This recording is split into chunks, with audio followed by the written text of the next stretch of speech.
you tell us about the Chancellor? The Chancellor Jaha is making some very, I just discovered a wonderful analogy. I look at this character pretty much going through what President Obama is going through, is that no matter what you do, it's going to be disliked and it's going to be wrong.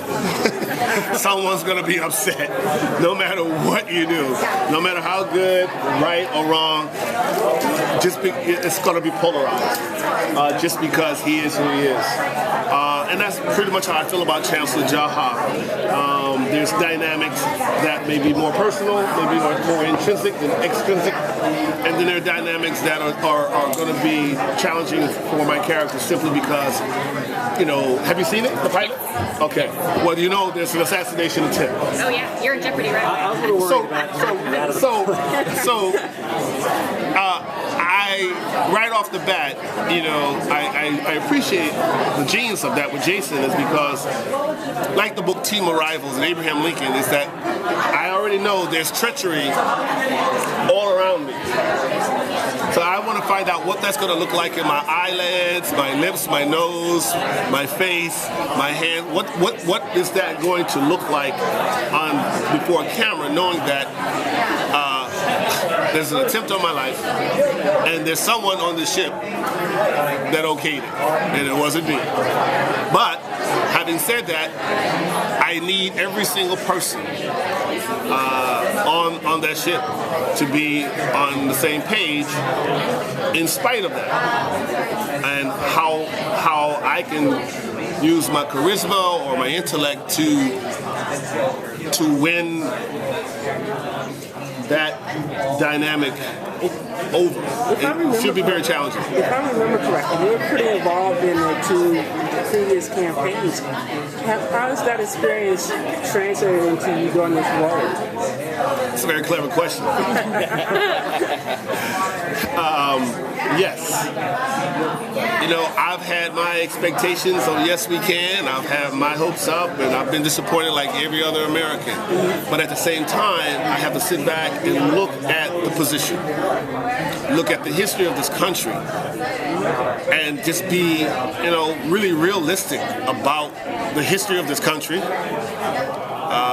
And really, I don't think anyone in the 44 presidents of the United States have been more interested in the president on spiritually, intellectually, physically, financially, ever about the. I think more people know more about the president of the United States than they probably ever had in the history of presidencies. Which, on one hand, that says a lot historically. Now, because we're in it and we're feeling it, we don't really know what that means because we're living in that time. Like, it took Abraham Lincoln, took hundreds and hundreds of years for us to really appreciate Abraham Lincoln and understand that, well, what did he do it for the slaves or did he do it for the money? I mean, there were debates, obviously, that are still ongoing today because it's extremely transformative. You could go through that with Ronald Reagan or Bill Clinton. Everyone has their issues, even Carter. And that goes back to this kind of character again, is that, but ultimately, you have a human being put in power that has to make the decisions for all these other anonymous human beings. Says who? Based on what? And when you talk about democracy, a democracy, how does that work? If it's a democracy, then that means I'm really not in power because I'm giving everyone a decision-making process. So how am I ever really going to get anything done if I don't dictate it now? Now, put this on the ark with 4,000 brilliant minds that are ready to go back and procreate and repopulate all of humankind. How's the world going to look based on the decisions that my character is making?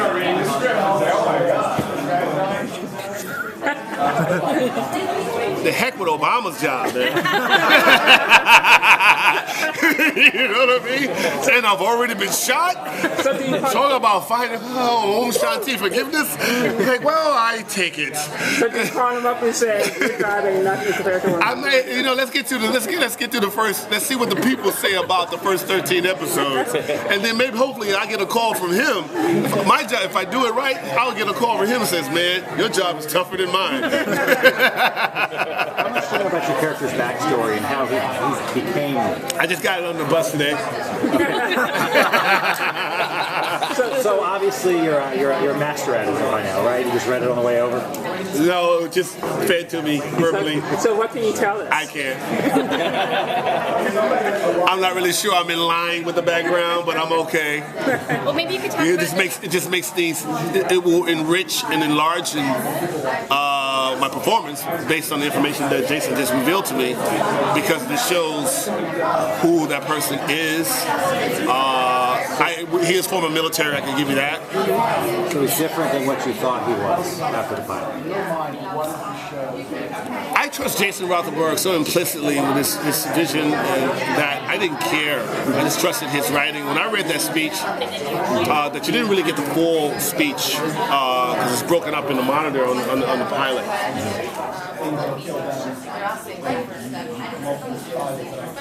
But to be able to address humanity, what it is to be a father, which he is, what it means to be a leader, which he is, be a creator, which he is, and put it on paper and find the words that actually resonate, that sound differently, or these platitudes or new platitudes. He has a voice, man.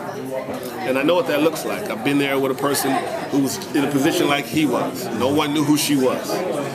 You know, no one knew who this show was or what it was about, but I knew and believed in her voice.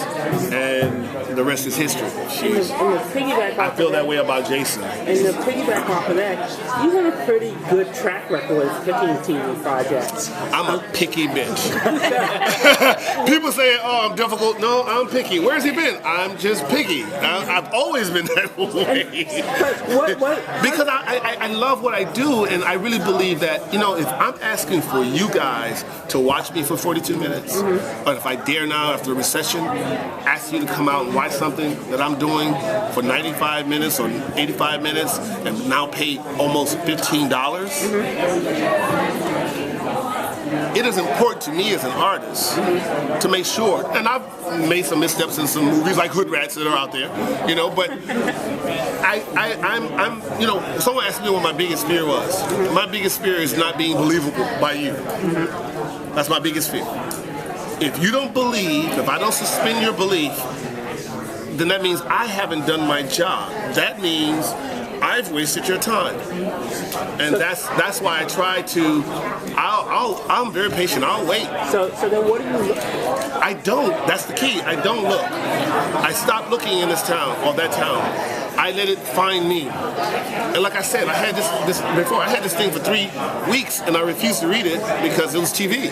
And I didn't know anything about the CW network. But now, when I read, I just happen to be put in these wonderful transformative opportunities that I get to play. And as God, I call God and Warner Brothers, Peter Ross says, they call it a teleplay. Thanks, everyone. Thank you.